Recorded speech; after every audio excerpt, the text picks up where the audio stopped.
Hello viewers, AB agro প্রজেক্টের সুপারি ও লটকনের এই মিশ্র ফল বাগানে আজকের এপিসোডে আপনাদের সবাইকে স্বাগতম। আজকে দেখাবো এরকম বাম্পার লটকনের ফলন নিয়ে আসতে আমরা কিভাবে কি পরিচর্যা করি।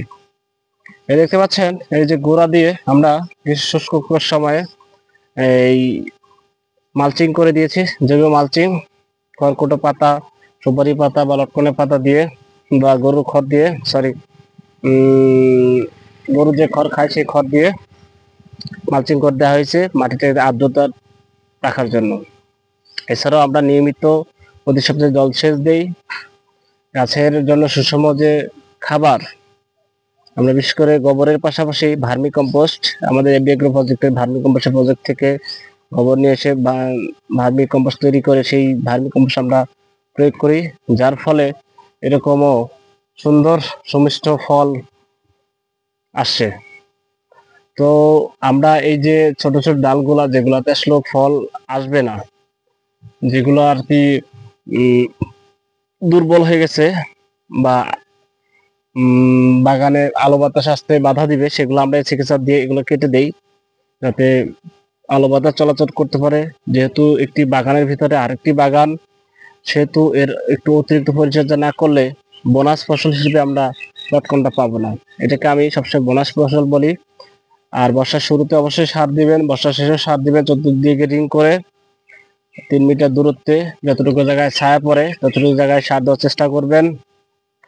সুপারির জন্য বছরে একবার আমরা সার প্রয়োগ করি। এছাড়াও গোবর, প্রচুর জৈব সার দেওয়া হয়, যার ফলে সুপারিতেও কাঙ্ক্ষিত ফলন নিয়ে আসা সম্ভব।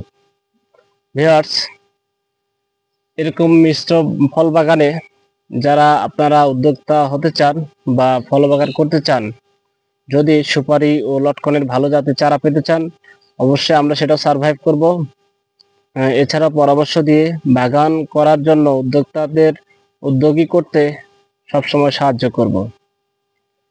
তো আপনারা যারা আমার চ্যানেলটি দেখছেন তারা অবশ্যই সাবস্ক্রাইব করবেন।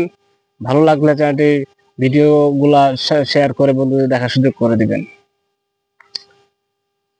লটকন বাগানে আরেকটি পরিচর্যা হলো এর পাতা ছিদ্রকারী পোকা পাতাকে ঝুরঝুরে করে দেয়।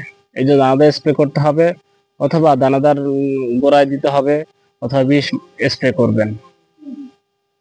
এছাড়াও এই সুপারির জন্য সবচেয়ে বড় হলো যে সমস্যা, যেটা হলো সে পিঁপড়া, লাল পিঁপড়ার আক্রমণে সমস্যা হয়। নিচে যদি আপনারা দানাদারটা স্প্রে করে ছিটিয়ে দেন, এছাড়াও বিষ স্প্রে করেন, এছাড়াও যদি উপরে স্প্রে করে বিষটা দিতে পারেন তাহলে আরো ভালো হয়। তো বাগানের যত্ন পরিচর্যা নিয়ে আজকের আলোচনা এ পর্যন্তই।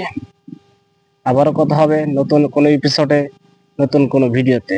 ভিউয়ার্স, সেই সবার সুস্বাস্থ্য কামনা করে আজকে এখানেই শেষ। ভালো থাকুন সবাই।